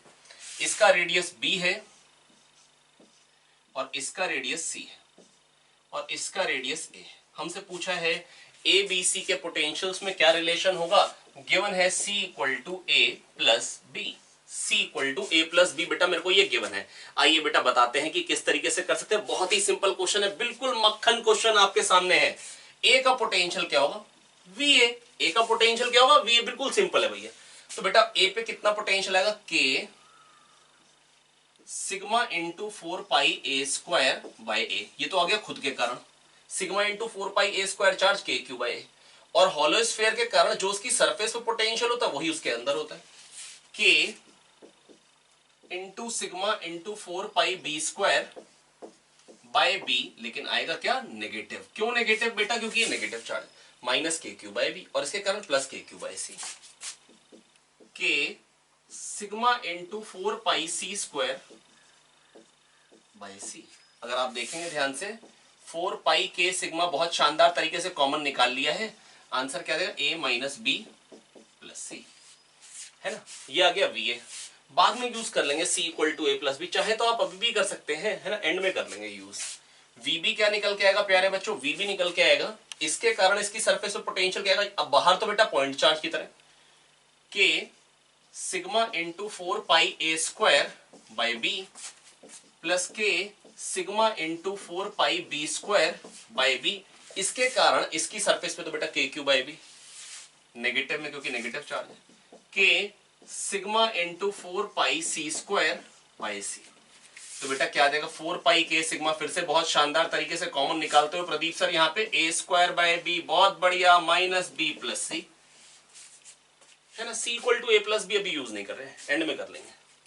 अगला वीसी। अब बेटा ये तो तीनों के लिए बेटा, अब ये भी पॉइंट चार्ज की तरह एक्ट करेगा इसके लिए, ये भी और ये खुद भी, तो डायरेक्टली टोटल चार्ज लिख सकते हैं k sigma into 4 pi a square minus sigma into 4 pi b square plus sigma into 4 pi c square by c, है ना। आई होप बेटा मैं आपको ये समझा पाया हूं। आइए देखिए बन क्या जाएगा 4 पाई के सिग्मा, बहुत शानदार तरीके से कॉमन निकालते हुए यहाँ प्रदीप सर, और ये बन जाएगा ए स्क्वायर माइनस बी स्क्वायर। ए स्क्वायर माइनस बी स्क्वायर को किसी ने कहा सर ए माइनस बी ए प्लस बी कह सकते हो, मैंने कहा बिल्कुल कह सकते हैं भैया, बिल्कुल कह सकते हैं, शानदार तरीके से कह दिया। और सी और ए प्लस बी बराबर थे, और सी स्क्वायर बाय सी क्या हो जाएगा बेटा, ये तो सी हो जाएगा। हाँ भैया ए माइनस बी प्लस सी, तो वी सी और वी ए आपको बराबर मिल चुके हैं, ठीक है। और बेटा जो वी बी है वो किसी भी कीमत पे इसके बराबर नहीं आ पाएगा ए माइनस बी प्लस सी, क्योंकि बेटा माइनस बी प्लस सी तो है लेकिन ए स्क्वायर बाय बी है, तो ए स्क्वायर बाय बी किसी भी कीमत पे ए नहीं बन सकता। वो तो तभी हो सकता है जब बी इक्वल टू ए हो, और ऐसा है नहीं, बी ग्रेटर देन ए है, बी ग्रेटर देन ए है ना। आई होप मैं आपको समझ, बेटा क्वेश्चन में क्यों है ना बी ग्रेटर देन ए, तो बेटा ये जो वी बी है बेटा, ये चीज अगर ए बन जाए तभी ये इसके बराबर हो पाएगा। तो बेटा वी बी तो अलग होगा ही होगा, दैट इज वी सी और वी ए बराबर है, which is not equal to V B, है। कह रहे एक सिलेंडर है जिसके बीचों बीच एक चार्ज रखा है, शायद ये बीचों बीच वर्ड भी नहीं दिया है, ये देना चाहिए था, है ना। अब हमसे कहा गया है इस फ्लैट सरफेस ए से चार्ज, वो बताइए फ्लक्स कितना जाएगा अगर कर्व्ड सरफेस से फाई जा रहा है। मैंने इसको आधे आधे में बांट दिया, तो अगर पूरे से फाई है तो आधे से कितना हो जाएगा 5/2, और बाकी इससे भी कुछ जाएगा। तो बेटा Q by epsilon naught total flux है, आधा इस सरफेस से निकलेगा, है ना, और आधा इस सरफेस से निकलेगा इधर से। तो Q by 2 epsilon naught total flux है, 5/2 हो गया कर्व्ड सरफेस से, और इससे हो गया मान लो 5 तो बस 5 आपको निकालना है। तो आंसर क्या आ जाएगा Q by 2 epsilon naught, Q by 2 epsilon naught minus 5/2। कौन सा ऑप्शन हो जाएगा, Q by 2 epsilon naught minus 5/2, that is half of Q by epsilon naught minus 5, that is option D, option D. बहुत ही simple question था। Question number 48, ये कह रहे हैं कि दो प्लेट्स को चार्ज किया सेपरेट करें तो पोटेंशियल डिफरेंस में क्या फर्क पड़ेगा। बेटा देखो E इंटू डी होता है पोटेंशियल डिफरेंस, तो जितना आप दूर करते जाओगे पोटेंशियल डिफरेंस बढ़ता जाएगा और पोटेंशियल एनर्जी भी बढ़ती जाएगी। क्यों, क्योंकि बेटा आप समझो पहले इलेक्ट्रिक फील्ड कम जगह पे थी, अब ज्यादा जगह पे है। 1 वॉल्यूम में होती है energy half epsilon naught E square, तो A इंटू डी, अगर D बढ़ाओगे ज्यादा जगह पे इलेक्ट्रिक फील्ड, वैसे भी आप सोचो आप कंजर्वेटिव फोर्स के अगेंस्ट वर्क कर रहे हो तो पोटेंशियल एनर्जी तो बढ़ेगी ही बढ़ेगी, पोटेंशियल एनर्जी तो बढ़ेगी ही बढ़ेगी। ये हो गया क्वेश्चन नंबर 48। चलिए अच्छा बेटा ये जो क्वेश्चन है 76, ऐसा क्वेश्चन तो सेम मैं करा चुका था, कहीं आप कैलकुलेशन में शायद फंसे होंगे। एक का रेडियस है 1 सेंटीमीटर, एक का है 2 सेंटीमीटर, है ना। एक पे चार्ज है 10 की पावर माइनस 2 कूलम, एक पे 5 इंटू 10 की पावर माइनस 2 कूलम। हमने कनेक्ट कर दिया इनको, हमने कनेक्ट कर दिया। चलिए लिखने के लिए जगह बनाई जाए बहुत शानदार तरीके से। देखिए रिन सफेदी, बहुत बढ़िया, बहुत शानदार। आइए देखिए बच्चों क्वेश्चन देखते हैं ये वाला क्या है। अब बेटा कह रहे हैं कि फाइनल चार्ज क्या हो जाएगा, टोटल क्या हो गया 6 इंटू 10 की पावर माइनस 2 कूलम। बेटा के Q1 bye R1 is equal to के Q2 बाय R2, है ना। यहां से क्या आ जाएगा Q1 by Q2 is R1 by R2, that is 1/2 या 2/4 भी कह सकता हूं। 6 टोटल है तो इस पे हो गया 2 इंटू 10 की पावर माइनस 2, इस पे हो गया 4 इंटू 10 की पावर माइनस 2, है ना। अगर आपको लगे नहीं आपको तो मतलब बहुत कायदे से कर रहे हैं तो बेटा फिर मतलब आपकी बात अलग है। मैं तो बस ये कह रहा हूं बेटा इस पे Q होगा तो इस पे 2Q होगा, 1:2 में, तो Q और 2Q हो गया। अब Q और 2Q हो गया तो 3Q हो गया 6, 3Q हो गया 6, टोटल हो गया 6, तो बेटा Q कितना हो जाएगा 2, है ना। 3Q हो गया 6 तो Q क्या हो जाएगा बेटा 2। बेटा अगर एक पे Q है तो दूसरे पे 2Q है। वैसे तो मैं 1:2 से ही समझ गया था, 2:4 में आ गया क्योंकि 2 और 4 मिलके 6 हो गया, तो 2 इंटू 10 की पावर माइनस 2 एक पे हो गया और दूसरे पे 4 इंटू 10 की पावर माइनस 2, है ना। फिर भी अगर दिक्कत रह जाए तो आप ऐसे कर सकते हैं, अगर आपको ऐसी कैलकुलेशन ना हजम हो, एक पे क्यू होगा, एक पे 2q होगा और 3q हो गया, टोटल जो है 6 इंटू 10 की पावर माइनस 2, तो q कितना आ गया बेटा 2 इंटू 10 की पावर माइनस 2, 2 इंटू 10 की पावर माइनस 2। आई होप बच्चों मैं आपको समझा पाया। इस क्वेश्चन में क्या करना है बच्चों, ये जो क्वेश्चन है क्वेश्चन नंबर 4, ये मेरे को क्या कह रहे हैं दो स्फीयर्स हैं, एक का रेडियस r है ना, और एक का रेडियस 2r है, मेटेलिक स्फीयर्स हैं। कह रहे हैं इन पे चार्ज डेंसिटी सिग्मा सिग्मा थी, जब कॉन्टैक्ट में लेके आए और फिर दूर लेके गए तो चार्ज डेंसिटीज क्या क्या हो जाएंगी। बेटा इनको कहना ये चाहिए था क्वेश्चन, हालांकि अकॉर्डिंग टू मी ये क्वेश्चन इसमें एरर है ना। बेटा देखो एक्चुअली ना हमको ये कहना चाहिए जब स्फीयर्स बहुत दूर दूर हैं उनको एक वायर कनेक्ट करी उनके बीच में और फिर वायर को हटा दिया, अब चार्ज डेंसिटी क्या क्या हो जाएंगी। तो बेटा वो जो sigma inversely proportional to R वाला रिलेशन है वो एक्चुअली ट्रू तो बेटा तभी है जब दो स्फीयर्स बहुत दूर दूर हो, उनके बीच में तार को कनेक्ट कर दें। अगर उनको टच करते हैं तो बेटा वो रिलेशन एक्चुअली तो ट्रू नहीं होता है, पर मैं उसको ट्रू मानते हुए एक बार कर ले रहा हूं, क्योंकि बेटा ये बड़ी फेमस एक मिसकॉन्सेप्ट है। तो ये थोड़ा बहुत वैसे नीट में एरर्स रहती हैं, उसमें कोई बड़ी बात नहीं है। तो हम मान लेंगे कि sigma inversely proportional to R होता है, जब टच करेंगे है ना, तो ये कैसे निकल के आता है मैं आपको बता रहा हूं। ये एक है मान लो r1 रेडियस का, है ना, और एक है मान लो r2 रेडियस का। हमने इनको एक वायर से टच किया तो बेटा अब इसके जो सरफेस पे पोटेंशियल होगा वही यहाँ पे पोटेंशियल डिफरेंस होगा, तो करंट होगा वायर में। अब वायर में करंट अगर नहीं है तो KQ1/R1 ये हो गया इसकी सरफेस का पोटेंशियल, और जब मैं इसकी सरफेस का पोटेंशियल लिख रहा हूं तो इसके कारण उस पर कोई इफेक्ट नहीं आ रहा है। इसका मतलब क्या, वो बीच का डिस्टेंस बहुत बड़ा है। यही मैं कहना चाह रहा था, जब डिराइव करते हैं तो हम ये कंडीशन लेते हैं ये बहुत दूर दूर है, KQ2/R2, ठीक है। अब हम क्या करेंगे इसके बाद, किसी ने सर R2 से मल्टीप्लाई कर दो गुस्से में आके ऊपर नीचे। मैंने कहा क्यों, कहते हैं मजा आएगा। मैंने कहा मजा आएगा तो बहुत बढ़िया बात है, मल्टीप्लाई करना चाहिए। फिर हमने किया मल्टीप्लाई, तो बेटा ये क्या बन के आ गया, ये बन के के कट जाएंगे तो ये बन के आ जाएगा 4 पाई से डिवाइड कर दो दोनों तरफ। मैंने कहा क्यों, कहते हैं मजा आएगा, Q1/4 पाई R1 स्क्वायर हो जाएगा सिग्मा 1, तो sigma 1 R1 equal to sigma 2 R2। तो बेटा अगर सिग्मा R का प्रोडक्ट कांस्टेंट है, that is sigma inversely proportional to R है, तो बेटा इस पे जो भी चार्ज डेंसिटी आएगी कांटेक्ट में आने के बाद इस पे डबल आएगी कुछ, है ना। इस पे जो भी चार्ज डेंसिटी आएगी मान लो 2 सिग्मा डैश आएगी तो इस पे सिग्मा डैश आएगी, क्योंकि रेडियस के inversely proportional sigma R constant है, अगर आर हाफ है तो सिग्मा डबल होगा। तो बेटा डबल और 2 सिग्मा डैश इस 2 सिग्मा डैश ऐसे आंसर्स होने चाहिए। और ऑप्शंस जो मेरे पास है प्यारे बच्चों वो है 5 सिग्मा बाय 6 और 5 सिग्मा बाय 2, है ना, जो कि ऑप्शंस आपके सामने भी आप भी देख पा रहे होंगे। तो ये तो हो नहीं सकता, तो बेटा 5 सिग्मा बाय 3 और 5 सिग्मा बाय 6 यही वाला सही आंसर है। खाली डी में ही ऐसा दिख रहा है जब डबल चार्ज डेंसिटी है, और किसी भी ऑप्शन में आपको डबल चार्ज डेंसिटी जैसा नहीं दिख रहा है। आई होप आपको समझ में आया होगा। और अगर मान लो कि आपको मन करे नहीं, हम ऐसे डायरेक्टली हम ऑप्शन को नहीं देखेंगे, हम तो पूरा सॉल्व करेंगे, मन कर जाए, है ना, तो फिर आप इस तरीके से करिए। फिर मैं आपको तरीका बताता हूं। ये ज्ञान की बात बताई थी, sigma inversely proportional to R होता है, ठीक है। अब बेटा sigma into 4 pi R square पहले वाले स्फीयर पे चार्ज था, sigma into 4 pi 2 R square ये पहले दूसरे वाले स्फीयर पे चार्ज था। बाद में कितना हो जाएगा 2 sigma dash into 4 pi R square ये बाद में पहले वाले स्फीयर पे चार्ज हो गया, और sigma dash into 4 pi 2 R square ये बाद में दूसरे वाले स्फीयर पे चार्ज हो गया। यहां से आप बहुत इजीली बेटा सिग्मा डैश निकाल सकते हैं। सिग्मा डैश आ जाएगा तो 2 सिग्मा डैश भी आ जाएगा, है ना, बहुत ही सिंपल था। आई होप मैं आपको समझा पाया हूं। चलते हैं अगले क्वेश्चन पे। अगला क्वेश्चन क्या है प्यारे बच्चों, अगला क्वेश्चन है 5वां क्वेश्चन।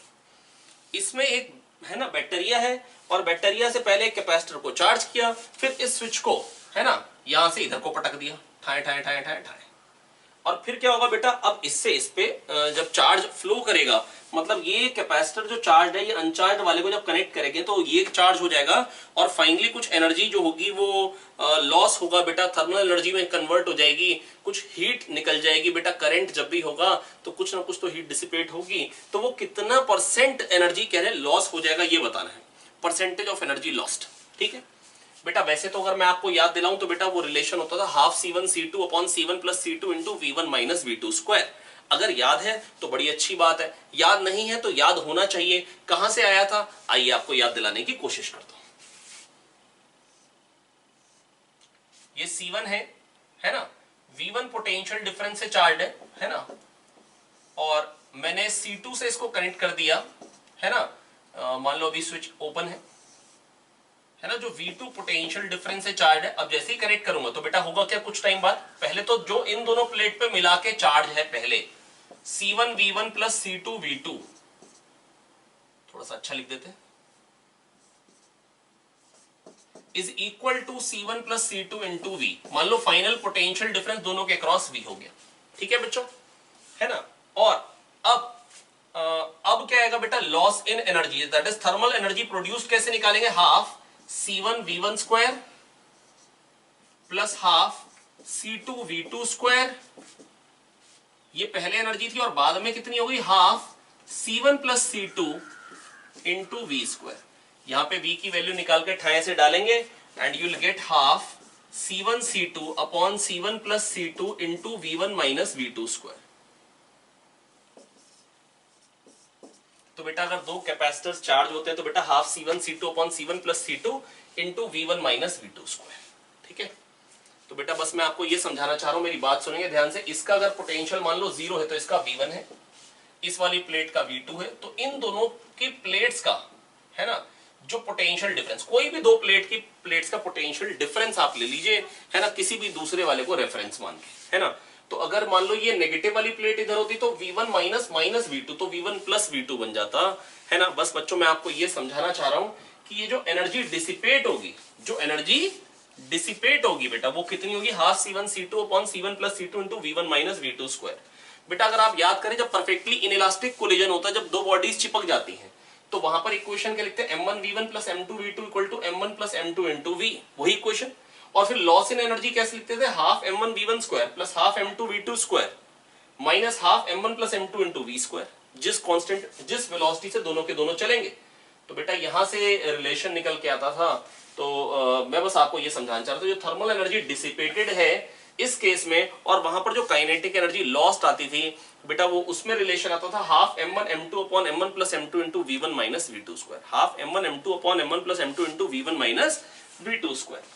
तो बेटा यहां तो बेटा आप दोनों CC हैं, तो बेटा हाफ CV स्क्वायर पहले इसमें एनर्जी थी, लॉस कितना आएगा, लॉस आएगा half CC upon C plus C, half CC C into C upon C plus C by 2, और यहां पर तो बेटा ये अनचार्ज था तो V माइनस 0 स्क्वायर, अब V माइनस 0 तो V हो जाएगा, तो 1/4 CV स्क्वायर एनर्जी लॉस्ट हो गई, ये है थर्मल एनर्जी लॉस्ट, है ना।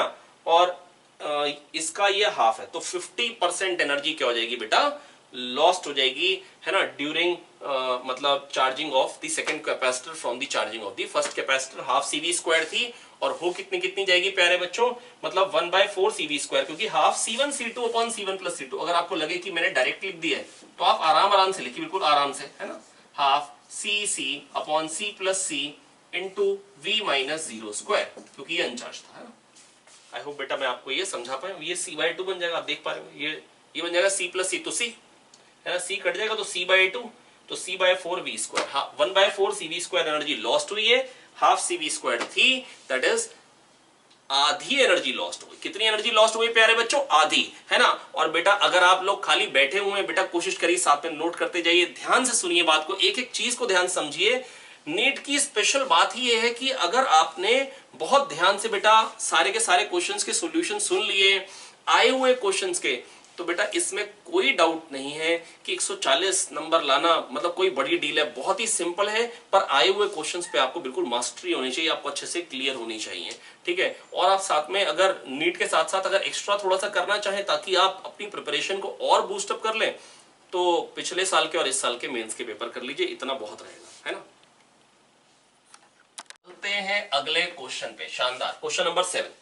कह रहे हैं दो प्लेट्स के बीच में जो फोर्स है that is proportional to d की power n, where d is the distance between plates, एक प्लस q चार्ज की प्लेट, एक माइनस q।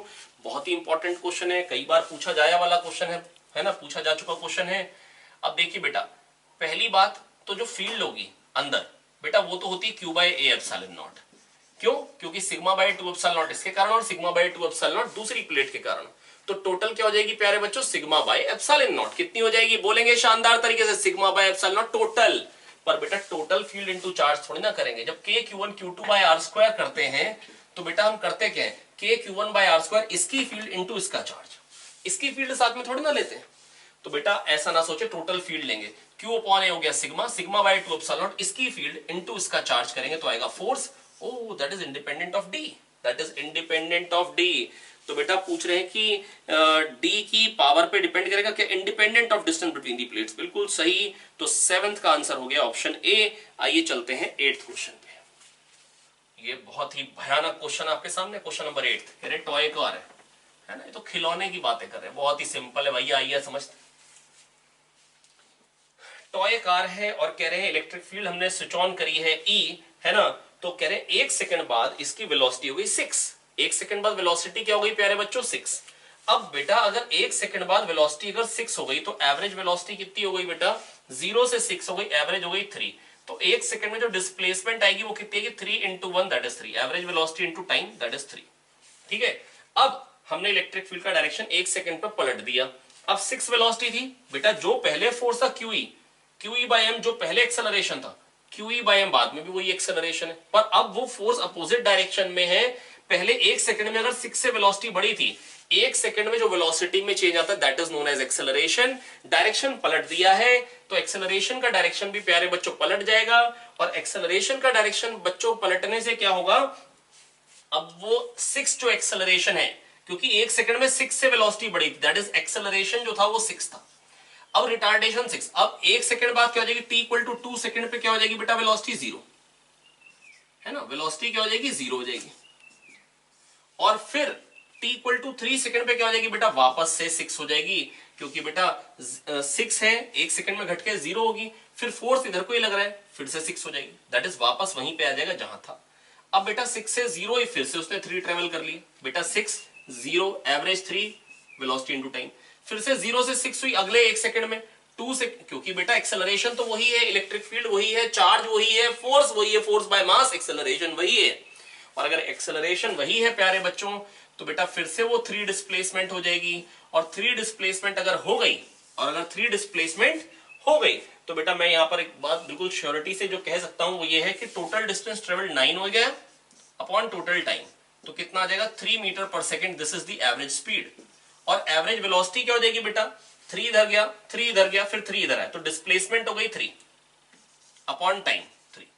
तो बेटा एवरेज वेलोसिटी 1 होगी, एवरेज स्पीड 3 होगी। एवरेज वेलोसिटी होती है total displacement upon total time, average speed होती है total distance upon total time, है ना। ये क्वेश्चन इन जनरल बच्चों को क्लिक नहीं करता है जल्दी से। इस क्वेश्चन के सॉल्यूशन को आपको 1 से 2 बार देखना पड़ेगा। ध्यान से देखिए, बहुत ही सिंपल है, आप समझ पाएंगे, है ना। मैं फिर भी एक बार बता देता हूं ताकि आपको रिवाइंड ना करना पड़े, है ना।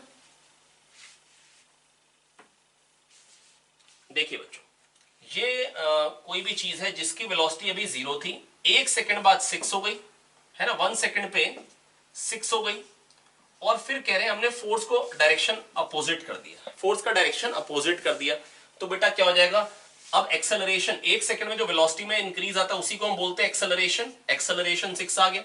अब रिटार्डेशन 6 हो जाएगा, तो वेलोसिटी बेटा 6 1 सेकंड में 6 से 0 हो जाएगी, मतलब 2 सेकंड्स पे क्या हो जाएगी? वेलोसिटी 0 हो जाएगी, है ना। लेकिन फोर्स तो अभी भी वही है, एक्सेलरेशन अभी भी वही है, तो 3 सेकंड पे क्या हो जाएगी बेटा? वेलोसिटी वापस से 6 हो जाएगी अपोजिट डायरेक्शन में। तो 0 से 6, 6 से 0 और 0 से 6, हर 1 सेकंड के लिए एवरेज वेलोसिटी 3 है। तो हर 1 सेकंड में उसने कितना ट्रेवल करना है? 3 इंटू 1 दैट इज 3 और फिर आते हुए भी 3। तो बेटा टोटल डिस्टेंस हो गया 9 अपॉन टोटल टाइम हो गया 3। टोटल डिस्प्लेसमेंट हो गई 3, क्योंकि 6 आगे गए 3 पीछे गए, तो डिस्प्लेसमेंट 3 और टाइम 3। तो बेटा एवरेज स्पीड हो गई 3 और एवरेज वेलोसिटी हो गई 1। तो बेटा क्या क्या पूछा था मेरे से पूछा था एवरेज स्पीड और एवरेज वेलोसिटी के बारे में ही, और लेकिन पहली बात पूछी थी एवरेज वेलोसिटी। तो एवरेज वेलोसिटी 1 और एवरेज स्पीड 3, है ना। तो यहाँ पे बेटा 1, 3 इज द करेक्ट आंसर, है ना। क्वेश्चन नंबर 10 बेटा ये देखो, ये बहुत ही सिंपल सादा क्वेश्चन है, लेकिन बेटा इसमें जो कॉन्सेप्ट है वो बहुत ही बढ़िया कॉन्सेप्ट है। और मैं चाहूंगा कि अगर आप ये कॉन्सेप्ट देखना चाहते हैं, मेरी एक्सरसाइज 1 जो मैंने सॉल्यूशन पोस्ट कर रखा है यूट्यूब पे, एक्सरसाइज 1, उसका आप सॉल्यूशन देखिए। क्वेश्चन नंबर 2 का सॉल्यूशन में मैंने कुछ एक एक्स्ट्रा बातें बताई हुई हैं, है ना। तो जैसे उसमें मैंने ये बताया कि किसी भी चीज को अगर आप बहुत दूर से एनालाइज करेंगे, भले रिंग हो, तो उसकी फील्ड बेटा क्या हो जाती है, अगर आप बहुत दूर से देखेंगे, मैं आपको हल्का सा बता देता हूं, के क्यू एक्स अपॉन ए स्क्वायर प्लस एक्स स्क्वायर की पावर 3/2, है ना। तो बेटा वो क्या आ जाएगी, के क्यू एक्स, है ना, बाय ए क्यूब। क्योंकि अगर sorry K Q X by X cube, क्योंकि अगर x बहुत बहुत बहुत बड़ा है तो K Q by X square बन जाएगा ये, है ना। तो K Q by X square point charge की तरह, किसी भी चीज को बहुत दूर से देखेंगे तो वो पॉइंट चार्ज की तरह उसकी फील्ड आ जाती है। मतलब जो भी चार्ज हो आप उसको एक पॉइंट बना दो, है ना। ये आप चाहें तो वो वीडियो देख लीजिए, मैंने पूरा अच्छे से कॉन्सेप्ट क्लियर कर रखा है ये वाला, ठीक है। आइए देखते हैं ये क्वेश्चन में कैसे यूज हो रहा है। इलेक्ट्रॉन का कह रहे हैं चार्ज माइनस ई है, मान लो कह रहे हैं प्रोटॉन का charge e plus delta e है, delta e is very small. अब कह रहे हैं दो हाइड्रोजन एटम के बीच में जो नेट फोर्स है वो 0 है, टोटल फोर्स इस पे जो आ रहा है वो 0 आ रहा है। बेटा एक तो ग्रेविटेशनल फोर्स आएगा, और एक अगर माइनस ई प्लस डेल्टा ई, तो टोटल डेल्टा ई चार्ज हो गया, इस पे भी डेल्टा ई चार्ज हो गया, तो रिपल्शन आएगा एक, और वो बराबर होंगे तभी ऐसा हो पाएगा। कह रहे डेल्टा ई किस ऑर्डर का होगा, खाली ऑर्डर बताना है। तो बेटा Gm1m2/r² इज इक्वल्स टू के Q1 Q2 के डेल्टा ई स्क्वायर। मतलब मैं टोटल चार्ज क्या मान ले रहा हूं, डेल्टा ई, क्योंकि कह रहे बहुत दूर हैं, तो बेटा आप खाली पॉइंट चार्ज अज्यूम कर सकते हैं delta E, K delta E square by are square. R square को काट दीजिए, जी होता है 6.67 इंटू 10 की पावर माइनस 11, साफ लिखने की जरूरत है ना। और मास क्या होता है बेटा हाइड्रोजन एटम का, 1.6 इंटू 10 की पावर माइनस 27, तो 1.6 स्क्वायर आ जाएगा, और 10 की पावर माइनस 27 का स्क्वायर 10 की power minus 54 is equals to 9 into 10 की power 9 into delta E square. I hope बेटा मैं आपको समझा पाया हूं। डेल्टा ई का ऑर्डर निकालना, ये हो गया 10 की पावर माइनस 11, 10 की पावर माइनस 54, ये हो गया 10 की पावर माइनस 65 अपॉन 10 की पावर माइनस 9, है ना। तो ये जगह अपॉन 10 की पावर 9, ये जगह 10 की पावर माइनस 74। तो डेल्टा ई बेटा 10 की पावर माइनस 74 आ रहा है इस तरफ, है ना। तो डेल्टा ई बेटा किसके, मतलब 10 की पावर कौन सी पावर बन जाएगी बेटा, 10 की पावर माइनस 74 का अंडर रूट लेना पड़ेगा, दैट इज 10 की पावर माइनस 37। तो 10 की power minus 37 is the correct answer, which is in option B, which is in option B. अगला क्वेश्चन है क्वेश्चन नंबर 13।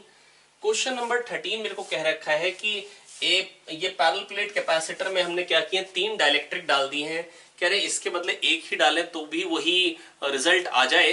तो बेटा बस मैं आपको यही कहना चाह रहा हूं कि अगर चारों को हटा के अगर एक ही डाइलेक्ट्रिक डालना चाह रहे हैं, है ना, चारों को हटा के एक डालना चाह रहे हैं, मैं कह रहा हूं मान लो होते ही सारे के होते, K4 भी के होता, K1 भी के होता, K2 भी के होता, K3 भी के होता, तो इक्विवेलेंट मेरे को के ही डालना पड़ता। बेसिकली अगर एक ही होता के, तो चारों को हटा के कौन सा डालते, के वाला, क्योंकि चारों एक्चुअली एक ही होते। तो K1 K2 K3 K4 सबको क्या कर दो बेटा, के बराबर कर दो, सबको क्या कर दो प्यारे बच्चों, के बराबर कर दो। और देखो फिर जो के इक्विवेलेंट आ रहा है ना, K1 K2 K3 K4 को सबको के करो, और देखो आंसर के किस में आ रहा है, पहले वाले में तो आ नहीं रहा है, क्योंकि K1 plus K2 plus K3 plus 3K4, है ना। ऑप्शंस आपके सामने हैं, एक बार आप ऑप्शंस देख लेंगे, आप भी देख पा रहे होंगे। ऑप्शन ए में बन जा रहा है k इक्वल टू 6k, नहीं पॉसिबल। ऑप्शन 2 में क्या बन जा रहा है, 2k प्लस 2k, 4k, ये भी पॉसिबल नहीं है। ऑप्शन 3 में क्या बन जा रहा है, 3/3k, ठीक है, 1/k plus 1/k, 2/k equal to 2/k, बिल्कुल सही, इसमें k बन रहा है, और चौथे ऑप्शन में भी नहीं बन रहा है, and hence option C is correct one, option C is correct one, है ना। और इसका सही सॉल्यूशन तो बेटा वैसे ये इस तरीके से होता है बेटा, ये कैपेसिटर ले लेंगे और इसके साथ सीरीज में ये वाला है के वाला, K4 वाला, K2 के साथ फिर K4 वाला, K1 के साथ भी K4 वाला, तो ये K3 वाला एक कैपेसिटर और उसके साथ सीरीज में K4 वाला, ठीक है। और ऐसे ही K3 के साथ K2 के साथ K4 वाला, और ऐसे ही K1 के साथ K4 वाला। हालांकि लास्ट ईयर ही शायद ये क्वेश्चन मेंस में आया है और चारों ऑप्शंस ही इनकरेक्ट दिए थे, है ना, लास्ट ईयर या इस ईयर मेरे को एग्जैक्टली याद नहीं है। ठीक है। अब बेटा ये सीरीज में लेते हैं हम। अब बेटा a/3 epsilon not upon d/2, a/3 एक का area epsilon not upon d/2, तो इसका कैपेसिटेंस क्या है K3 into a/3 epsilon not upon d/2। इसका भी बेटा अब मैं बस आपको इतना ही कहना चाह रहा हूँ, a epsilon not by d को c कह दो, तो जैसे ये 2K3/c है 2/3 K3c, ये 3 को काटेंगे नहीं बेटा, ये K3 ना बेटा, ये 3 सब्सक्रिप्ट है ना, है ना। चलिए मजाक करें, ध्यान से बात समझते चले जाएंगे, बहुत शानदार। तो ये क्या आ जाएगा 2/3 K4 इंटू सी, ये क्या हो जाएगा 2/3 K4 इंटू सी, ये क्या हो जाएगा 2/3 K2 इंटू सी, ऐसे सबको लिख लेंगे और फिर क्या करेंगे बेटा this into this upon this plus this, ये हो जाएगा इसका कैपेसिटेंस, प्लस इसका ले लेंगे इसी तरीके से प्लस इसका, और उसको किसके बराबर रख देंगे, जो इक्विवेलेंट आएगा उसको K इंटू सी के बराबर कर देंगे। खाली अगर एक लें तो बेटा जो कैपेसिटेंस इस केस में निकल के आए वही इस केस में आ जाए, KC के बराबर कर देंगे। आई होप आप सॉल्व कर पाएंगे, लेकिन बेटा बस मैं आपको इतना ही कहना चाह रहा हूँ कि काफी लंबा मेथड हो जाएगा, है ना, कि काफी लंबा हो जाएगा, ऐसे करने में बेटा मतलब प्राण निकल सकते हैं आप लोगों के, है ना। चलिए मैं लिख देता हूँ इसे। चलो अगर आप लोगों का मन कर रहा हो कि यार सर पूरा सॉल्व नहीं करो, तो आइए देखिए, बहुत शानदार। 2/3 C K3 K4 upon K3 plus K4। बेटा देखो मेरी बात सुनेंगे ध्यान से, ये जो बेटा 2C/3 आ रहा है ना, ये जो 2C/3 निकल के आ रहा है, a epsilon not by d को c कह लो, ये जो 2C/3 निकल के आ रहा है, ये हर एक एक्सप्रेशन में आना है बेटा। K3 है तो K3 आ जाएगा, K4 होगा तो K4 हो जाएगा, है तो वही ना, a/3 एरिया और एप्सिलॉन नॉट अपॉन d/2। तो बस मैं आपको इतना ही कहना चाह रहा हूँ, ये इसको नाम दे दो 2/3 a epsilon not by d को c डैश नाम दे दो, तो K3 K dash K3 K4 upon K3 plus K4 C dash आ जाएगा, और C डैश क्या है 2/3C, या आप 2/3C पूरा ले लीजिए, फिर प्लस इसके साथ ये वाला कैपेसिटेंस आ जाएगा 2/3C K2 K4 upon K2 plus K4, फिर 2/3 K1 K4 upon K1 plus K4 into C is equal to KC कर देंगे, है ना। और ऐसा हो सकता है कि यहां पर भी एक भी ऑप्शन मैच ना करे, उससे हमको कोई फर्क नहीं पड़ता बेटा, तरीका आपको करने का बताया सही क्या है, पर चारों ऑप्शन में से सही कैसे ढूंढ सकते थे वो भी मैंने आपको सिखा दिया, आई होप, है ना। यहाँ पे चारों ऑप्शन यहाँ पे भी गलत बन जा रहे हैं, यहाँ पे मेरे को दिख रहा है कि उस तरीके का ऑप्शन दे ही नहीं रखा है जैसा आना चाहिए, तो ये भी गड़बड़ था, है ना। और मैं आपको बता चुका हूँ बेटा छोटी मोटी गड़बड़े ना बेटा आप नीट में एक्सपेक्ट कर सकते हैं, पर जो वो पूछना चाहते थे, जो वो जानना चाहते थे आप लोगों से, वो यही था कि K1 K2 K3 K4 सबको बराबर कर दो, है ना। अब इन्होंने क्या गलती करके आंसर निकाला वो गलती मैं नहीं बताना चाहता हूँ, हालांकि मैं जानता हूँ पर मैं बताऊंगा, है ना। यही लास्ट नंबर का क्वेश्चन। तो बेटा 4Q, ये -Q और ये फिर 4Q। अब बेटा कह रहे हैं कि ये कैसे इक्विलिब्रियम में है। अब बेटा अभी मैंने आपको कराया था, जो बीच वाला अगर होगा वो 1/4 होगा और नेगेटिव होगा, तभी इक्विलिब्रियम बनेगा। अब ये पूरा सिस्टम इक्विलिब्रियम में है, पर अब मेरे से कह रहे बताइए स्टेबल है अनस्टेबल है। आप देखिए मैं इसको इसकी तरफ करता हूं, तो क्या होगा बेटा रिपल्शन वाला फोर्स भी बढ़ेगा और अट्रैक्शन वाला भी बढ़ेगा। और बेटा मैंने अपनी पिछले वीडियो में आपको बताया था कि जो फोर्स होता है ना KQ/x², KQ1 Q2/x², 1/x² ऐसा होता है बेटा। अगर यहां पर अगर डिस्टेंस आपने कम किया तो भी फोर्स बढ़ेगा, इतने से इतना होगा, पर यहां पे अगर आपने डिस्टेंस कम किया तो अब फोर्स में इंक्रीज ज्यादा है, जो पास में उसका इंपैक्ट ज्यादा है, इसका इंपैक्ट ज्यादा आएगा, तो ये चलता ही चला जाएगा। आजा वाली आवाज जो होगी वो बढ़ जाएगी, जैसे ही पास में आएगा तो ये बड़ी जोर से चिल्लाएगा आजा, और ये आता ही चला जाएगा, अनस्टेबल इक्विलिब्रियम। लेकिन बेटा यहां पर एक प्रॉब्लम है, इसको अगर मैं ऊपर करता तो ये तो वापस आता ना, क्यों, क्योंकि ये दोनों इसको बुलाते हैं आजा, है ना। ऐसे ऐसे फोर्स लगता तो ये बीच में चल पड़ता, है ना, ऐसे ऐसे फोर्स आता तो बीच में चल पड़ता है ऐसे नीचे को, है ना। तो बेटा बस मैं आपको यही कहना चाह रहा हूं, ऐसे में तो स्टेबल है, लेकिन यहां पर क्वेश्चन ये कहना चाहिए था स्टेबल मतलब equilibrium will be stable along the x axis, मतलब along the x axis stable है या अनस्टेबल। तो भले इसको मैं अब इधर करता अगर एक्स एक्सिस के अलोंग, फिर क्या होता बेटा, इससे अट्रैक्शन कम हो जाता, उससे बढ़ जाता, चलता ही चला जाता। सेम हर एक केस के लिए यही हो गया। इसको इधर करूंगा तो ये चलता ही चला गया। क्यों चलता चला गया बेटा, मैं फिर बता रहा हूं, मेरी बात सुनेंगे ध्यान से बेटा। देखो एक प्लस चार्ज है, एक माइनस चार्ज है, एक प्लस चार्ज है, ये इक्विलिब्रियम में एक्स एक्सिस पे क्वेश्चन में कहना चाहिए था, कहा नहीं है। मैं मान लेता हूं कि यही है, ठीक है बेटा। जब इधर करूंगा ना तो पास वाले का इंपैक्ट ज्यादा आता है, पास वाले के फोर्स में इंक्रीज ज्यादा आता है, रिपल्शन भी बढ़ेगा, रिपल्शन भी बढ़ेगा, लेकिन अट्रैक्शन ज्यादा बढ़ जाएगा, तो ये चलता ही चला जाएगा, अनस्टेबल। इसको देखते हैं, इसको अगर इधर करूंगा तो बेटा पहले तो दोनों तरफ से फोर्स बराबर है, 0 है। अब जिसके पास कर दिया उसका बढ़ जाएगा, जिससे दूर होगा उसका बल्कि कम हो जाएगा, तो चलता चला जाएगा। ये भी अनस्टेबल, ये भी अनस्टेबल, और ये तो सिमेट्रिक सिचुएशन है। इसको भी बेटा इधर करूंगा तो पास वाले की आवाज बढ़ जाएगी, आ जा, और वो भी जोर से, तो ये भी चलता चला जाएगा। दैट इज तीनों के तीनों बेटा किस कंडीशन में आ गए? अनस्टेबल इक्विलिब्रियम में, है ना बेटा। जब मैं कोने वाले को भी लेके आऊंगा, इधर वाले को भी लेके आऊंगा, आप मेरी बात समझने की कोशिश करिए। अगर मैं ये वाले चार्ज को भी इसकी तरफ लेके आ रहा हूं अभी इक्विलिब्रियम में, तो बेटा होगा क्या? यहां पे आने पे जो पास वाला है उसके फोर्स में इंक्रीज ज्यादा है। पहले अगर ये बराबर बराबर थे तो इसका बढ़ेगा, इसका भी बढ़ेगा, लेकिन उतना नहीं। जो पास में होता है, जब पास में होते हैं तो फोर्स में इंक्रीज ज्यादा आता है। यही मैं आपको समझाना चाह रहा था। देयरफॉर जब मैं इसको इधर करूंगा तो ये चलता ही चला जाएगा, है ना। तो ये क्या हो गया बेटा? सारे के सारे किसमें होगा? अनस्टेबल इक्विलिब्रियम में, है ना। कोशिश करी गई बेटा, आपको सारा का सारा फ्लेवर दिया गया, हर एक वैरायटी तो कवर हो ही चुकी है। वैसे अगर मैं आपको कॉन्फिडेंटली एक बात जस्ट कहना चाह रहा हूं कि अगर आपने ये 32 ईयर्स का जो मैंने आपको भी क्वेश्चंस कराए हैं, अगर ये आपने कर लिए हैं ध्यान से, तो ये बिल्कुल पक्का है। अगर आपको अच्छे से एक एक बात क्लियर हो गई है तो आपका पेपर में कोई भी क्वेश्चन छूटने वाला नहीं है जो नीट मतलब 2020 में आएगा। तो बेटा आप लोग बस मेहनत करते रहें, इधर से भी हमारी वीडियोस ऑन रहेंगी, आप लोग वीडियोस लगातार देखते रहें, है ना, नोट डाउन करते रहें। कहीं आपका कोई मिसकॉन्सेप्ट हो, कहीं ऐसा तो नहीं कि आपका डायरेक्टली आंसर आ गया था पर तरीका गलत था। तो बेटा सब कुछ मैच करते रहेंगे, मेहनत करते रहेंगे, आगे बढ़ते रहेंगे। All the best. मिलते हैं नेक्स्ट वीडियो में थर्मोडायनेमिक्स के साथ।